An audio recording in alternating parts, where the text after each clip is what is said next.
Hello, so this is my second attempt at Do Not Repeat. We've had a very long several weeks. My son, I'm busy with him anyway, but right now, I think he needs a change in medication. He just cannot handle anything right now. So I have an appointment for him on Saturday. And like he's bitten me several times. Got this one and this one from this week. And then like 2 weeks ago, he basically just bit me in the same place. Um, but I'm hesitant to like do anything about it. Because anything he does will be used against him. And that's true for anyone with a disability. Anything that goes wrong, anything that goes right, um, just they just want everyone just wants to use it against you. I try to keep things like that to a minimum. Any type of complaint that I might have about him. Um, when we were doing IEP meetings. I'm so glad I don't have to do those anymore. I get anxiety attacks when I hear other people talking about them. That's how awful they are. But I remember when he was younger, they would say things like, "Oh, well, we have to be really negative in what we put in because then we can justify the help that he gets."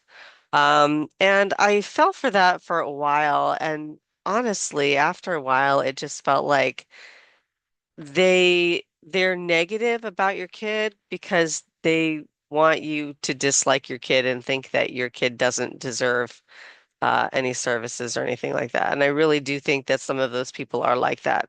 Not all of them, but I can guarantee you, like especially in administration, that there are people who just don't like disabled people and don't think they deserve anything and use that as an opportunity to try to kind of get them on your side, on their side instead of the side of your kid. So you know uh, that alone makes it a concern of mine whenever I um, bring up any issues. I make sure that it's like a definite issue that just cannot be handled any other way. Because you never know what they're going to do. Um, Hopefully I'll be able to get him uh some kind of different medication. I think his issue is an anxiety disorder because he is autistic. And then separately he's also developmentally disabled. When he was born, he had his umbilical cord was wrapped around his neck 3 times. So he has an IQ of 57. So that is different. That's separate from his autism. And then like later in life, I think he's developed this anxiety disorder that his dad has. And so I think, yeah, and I saw it like around 20 is when he developed it, and his dad said that yeah, that's when he developed it too. So I think the issue that we're dealing with right now has nothing to do with autism and has nothing to do with him being developmentally disabled. I think it's this anxiety thing because he wakes up in the morning and he's immediately upset, um, especially if I can't like get things done quick enough, like if I can't run a bath quick enough, or and I'm not even sure what he's expecting. But nothing just seems to like if it's not instant, then it isn't quick enough. And there's just something weird about it. He's just like unhappy and upset over things like that for most of the day.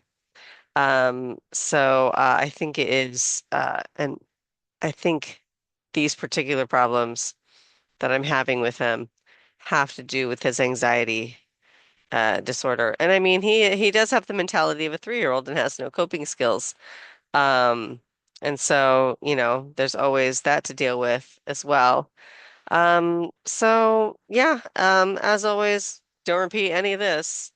I know. a lot of times people they want to be in the know without actually having to deal with anyone like my son.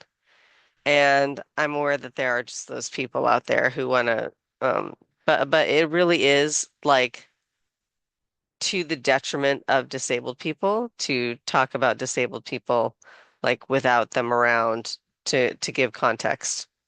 So always that keep that in mind and enjoy your day.